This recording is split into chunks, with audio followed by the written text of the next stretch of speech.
台江内海的一个存在当然是上万年前就已经存在的，但在文献上很明确的被标示在地图上，或是文字的记载，在17世纪以后随着海洋时代的来临西方人来到台湾，在荷兰人手画的地图上面，甚至包括西班牙人手画的地图上面很明确的把这个台江内海的一个地形形势啦很清楚的把它描绘在地图上面。那原来的台江内海当然范围是比较大的，内地的这些的一个溪流冲刷下来的这些泥沙的一个淤积，所以慢慢的整个一个海岸线就往西退了。到1823年，因为曾文溪的一个洪水泛滥才会导致整个一个内海慢慢的都变为所谓的一个陆虎的一个新生海埔地。所以在日治时期比较精准的所绘制的地图当中，就已经有把在台江这些海埔新生地所形成的这些新聚落的名称中桃寮啦、布袋翠寮啦等等这些以寮为名的地名才慢慢的出现。安心立名起草寮，台江出名16寮，中州外运5地寮，新旧合河好顺寮，布袋翠小泉庄，中桃寮死一半，落甲水港烫新寮，黄学园收租本源寮，13殿有公学校丹庆南道因是大产白扫帚总理保甲是溪顶寮，12殿栽新情，暗美湖看溪心寮，大了公庙海尾寮。寮是指当时的房子的一个形式，地浪超出至于所谓的名在什么寮的这个名呢？大概有几种形式的，一个就是所谓的这个因为海埔地形成之后，原本住在今天斜甲的、北门的，甚至有嘉义布袋的那边的民众，他们2次移民，所以我们有看到有客家寮、有中州寮甚至有布袋翠寮这是一种形式2次移民用原乡的故乡的名字来命名。另外一种就是所谓的一个跟当时来这边开发的人物有关的最典型代表的就是府城的当时的一个秀才身份的这样的一个地主黄本恩当时在海埔地形成之后，他们也来到这边开垦，聚落形成之后就用他的名字来命名，所以我们今天有所谓的一个本恩寮。那像这种人物的，当然也包括延伸而来跟他相关的事迹的，譬如说我们讲海尾寮叫做碰下寮，因为地理环境的形式的譬如说你那个甘水溪的边溪仔墘寮，或是所谓的一个早期聚落刚形成的时候，5户人家所形成的五地厝寮这样的一个形式，形成这种16寮名字很多元然后各具特色的这样的一个地名文化。那他们来之后，也从他们原来的故乡带来的他们的信仰，所以我们说台江这边的一个很特殊的一个文化，就是它除了展现的是2次移民这样的一个聚落文化之外，那它带来的信仰最有特色的，我个人认为应该就是所谓的一个保生大帝的信仰。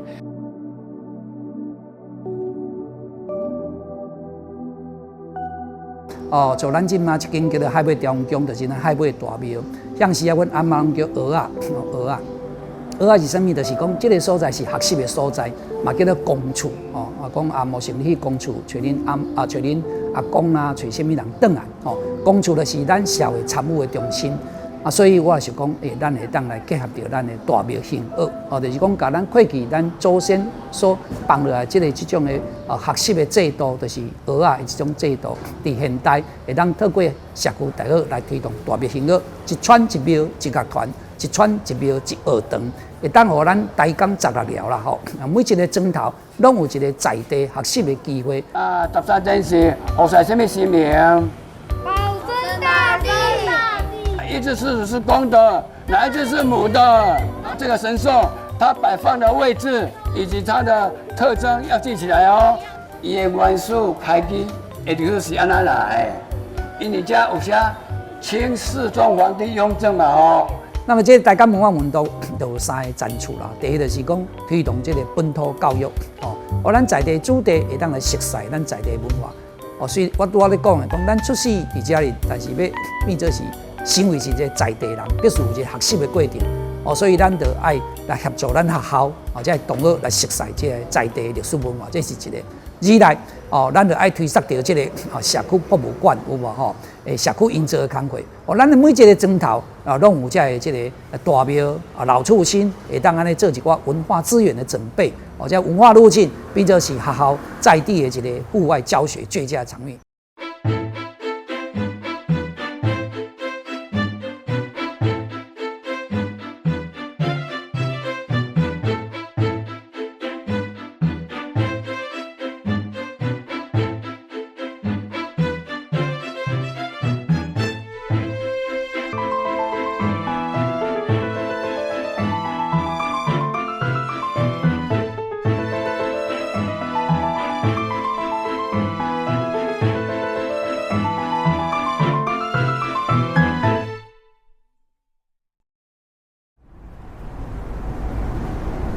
台江古早是内海，自从本土绿化以后，就变成一个绿地啊。毋过伊的土壤较咸，地势较低，若拄着风台雨季的时阵，往往拢会积水啊。毋过若拄着抗旱的时阵，伊就佫无水通去用，相对上的水质会较歹。所以咱的先民会想做一办法，就是去挖水渠，挖水渠来欠水。来脱水安尼。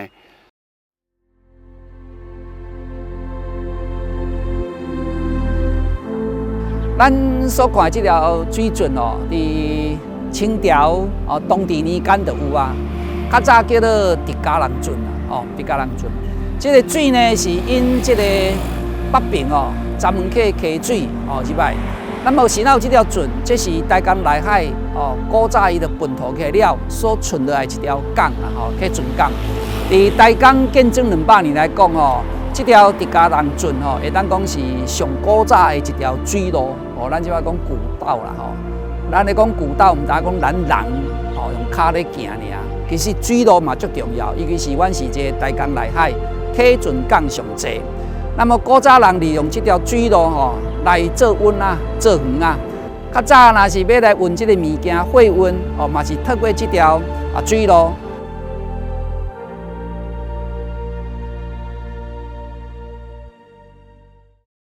这个前100冬，咱面对这个水患的问题啦伫咱公清寮有这个拜溪墘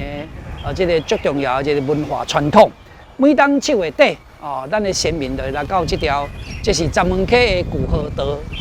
较早闸门溪的古河道对真外才能流过去。那么为了烦恼讲这个溪会愈挂入来砖头，所以咱的先民就是才能栽心情做这个剑西7星剑甲石枪，我用这条排水线来做这个冻水，就是讲治水用这样衍生物来治水那么几百冬了来，这水确实无挂入来咱庄林，一路退上北安尼。所以每当7月底当然7月29，那7月30，咱庄头的这个乡亲呢，就会打做伙来咱这个江边遮林，这溪埔地遮林来拜溪墘这就是咱台江最重要的一个治水神话故事的历史现场。聚落的居民在面对外在环境的不确定性，就是所谓的郑文溪的这种洪水泛滥，所以反映在作为安身立命的遮风避雨的房屋，也就是建筑文化的一个表现上面当然就会考量到如何所谓的逆水而居、顺水而生，所以会选择用这种竹笼、茅草来组装搭建的这种所谓的地笼厝当一有洪水来的时候，就可以甚至可以把它抬着起来，迁移到别的地方然后在另外一个新的地方继续所谓的一个安身立命。也就是面对洪水，那当然就安南地区最明显记载的就是在1928年那次曾文溪的一个洪水导致溪尾寮、西南寮那边的那个聚落的民众面对这一次的一个大洪水，那他们为了避免被灭庄的这样的一个生命财产的一个威胁所以他们集装哦，就把这个抬着这个所谓的一个地狼杵哦，迁移到别的地方，所以才有所谓的这个耕杵造追老的这样的一个背景的一个形成。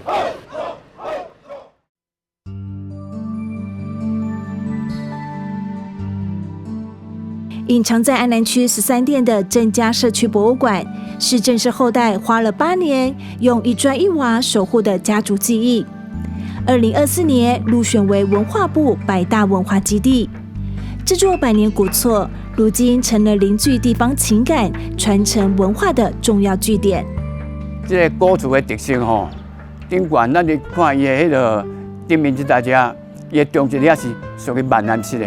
啊，不过就咱这条啊，这层啊，伊是用细石啊呀，这是日本时代正有的这物件，吼，是这个古早甲现代这两项建筑的技术，甲结合起来。2016年，咱搁请陈炳生先生、王妙纯先生，因来搁定彩绘，这彩绘嘛是依照哦，依照传统的彩绘，搁甲保存落来，搁甲画起来安尼。咱正所看到的这彩绘，都是保存着咱以前的原样。你看这藤啊，哇吼，这藤啊，这内底用笋接的哦，用笋接的，伊无用钉啊哦，会当甲保持到真90几档啊，搁是安尼。所以代表咱的祖先因咧做起厝的时阵，因考虑了真周至，因的技术嘛真好啊。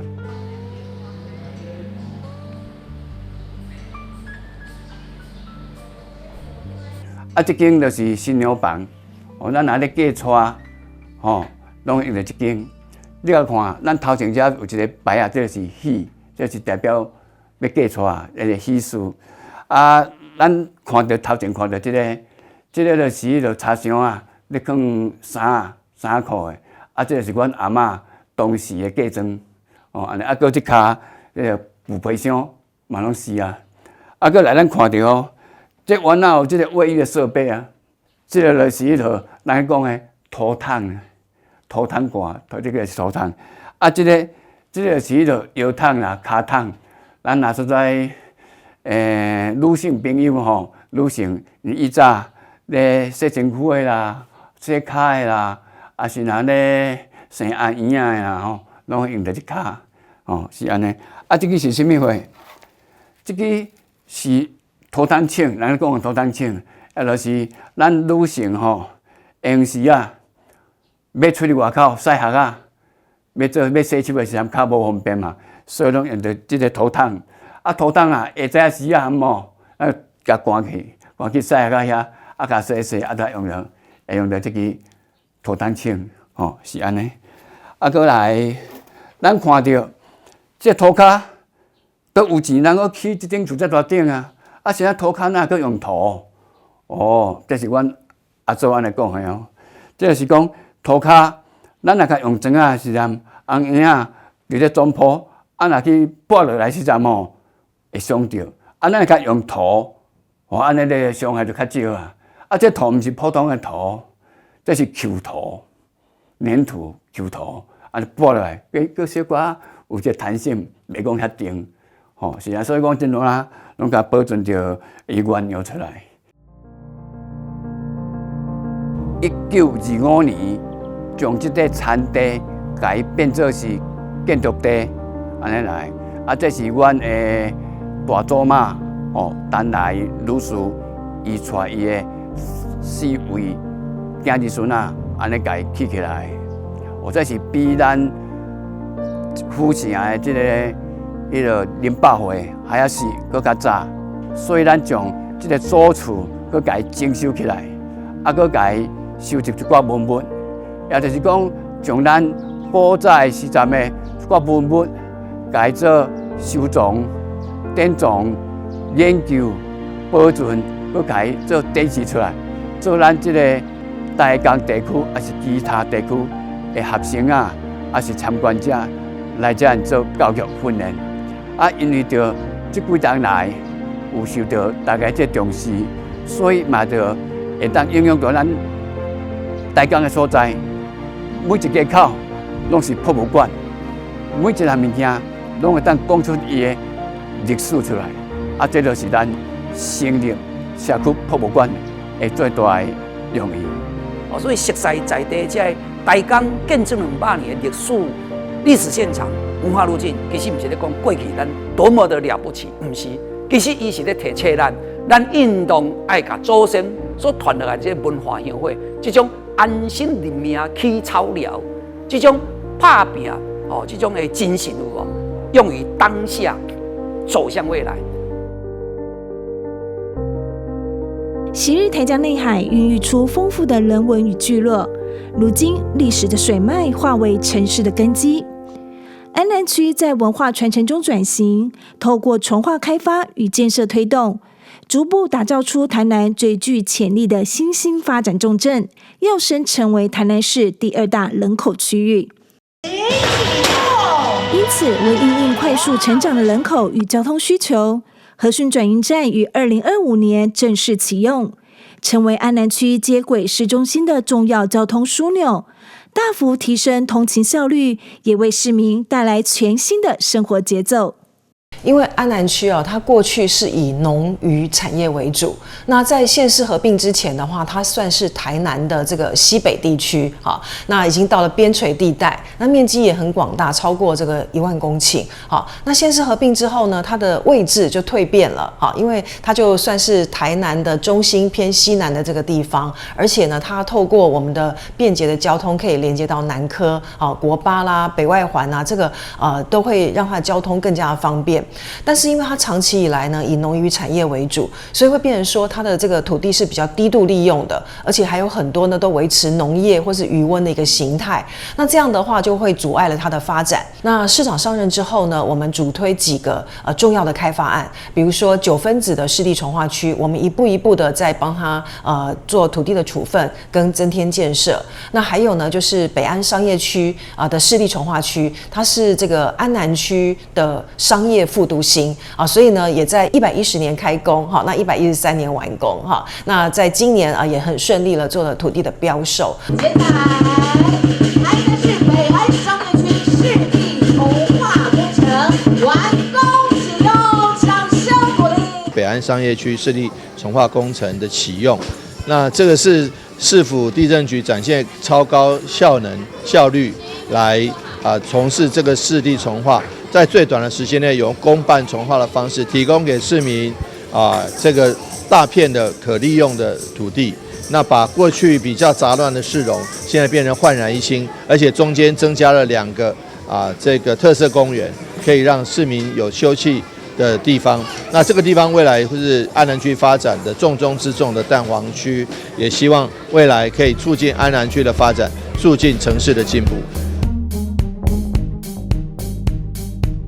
那我们在开发的时候因为全区面积是37公顷，而且在都市计划定位里面，它是安南区唯一的一个商业区。那它算是一个规模很大的商业区，所以呢，在这个北安路的沿线整个从北区一直北安路往北延伸到安南区它是一个南北纵贯的一个道路，算是一个很重要的干道。那所以北安商业区呢，可以带动安南区商业的一个发展处于一个很重要的一个地位。所以我们在规划的时候呢，一方面要兼顾到说它过去是渔温，有这个滞洪吸纳的这个当地淹水的一些功能。那我们呢就在全区我们做了2座大型的滞洪池跟1座这个大型的这个抽水站。那总共呢可以容纳6.4万方的这个滞洪量。所以等于说过去渔温的这个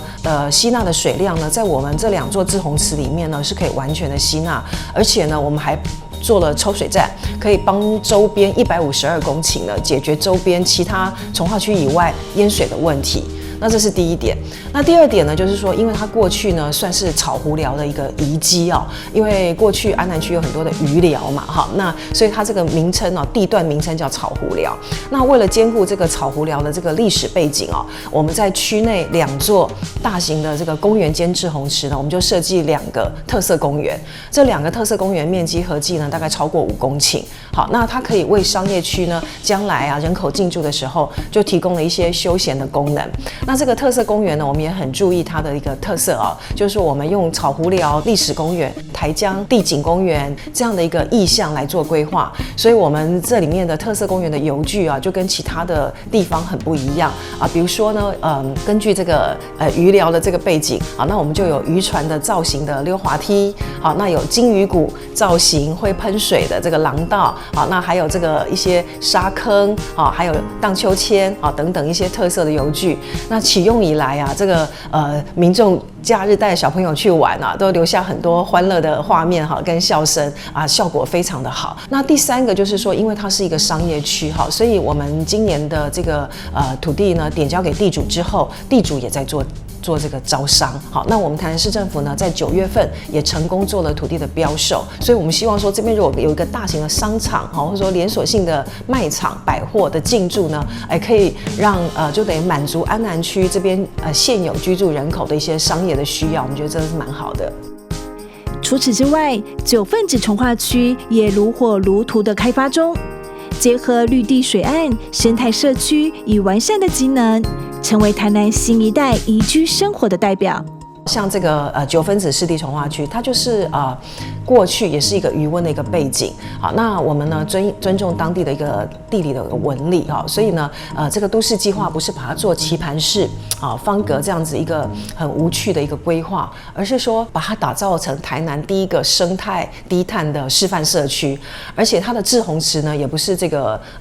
方方正正就挖一个这个滞洪池它是一个水岸廊带 S 型水岸廊带的这个滞洪池，所以呢这个开发完成以后就变成是一个水与绿的结合。那现在效果也很好，因为旁边呢很多的建案、很多的住宅都已经开发完成了。那我们就在这个水岸的廊带上呢，由我们这个开发区的盈余好，那来土地也提供出来，好，那做一个水上的全民运动馆，好，那个正在兴建当中。那在旁边海南里呢，我们也补助安南区公所做了一个海南里的活动中心，也已经落成啊，那当地已经完工启用了。好，那附近的民众回馈是说相当的好哈。那像这个和顺寮的这个区段征收区哈，它在85年开始启动，那96年就已经开发完成。那陆陆续续呢，到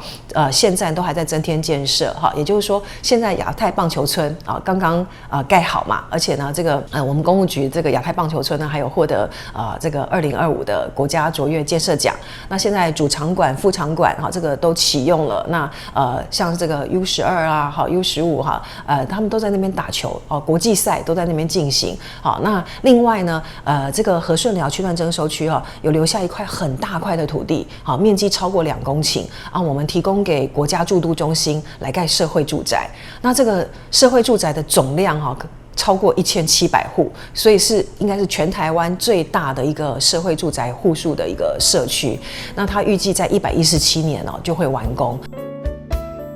展望未来，安南区的这个发展其实是前景相当的看好，而且呢，它不是孤立在一方，而是说它搭配台南整体产业的发展，还有我们旧有社区聚落这些人口，可以说是相辅相成。好，那我们期望安南区它可以结合周边比如说这个南科，还有永康、北区，好，那甚至呢安平，好，这个主要的这个廊带呢，可以让它的机能更加成熟。从台江内海的历史记忆到眼前清晰可见的城市转型，安南区正在书写属于自己新的篇章。随着重划区开发、公共建设完善，这里不只是台南人口成长最快的区域，更是宜居、永续、充满活力的未来生活场域。城市在改变，人与土地的连结也在重生。如今安南区正以稳健的步伐走向一个融合历史与现代的未来。本集节目由台南市政府监制，3广网有线电视公司制作，谢谢收看。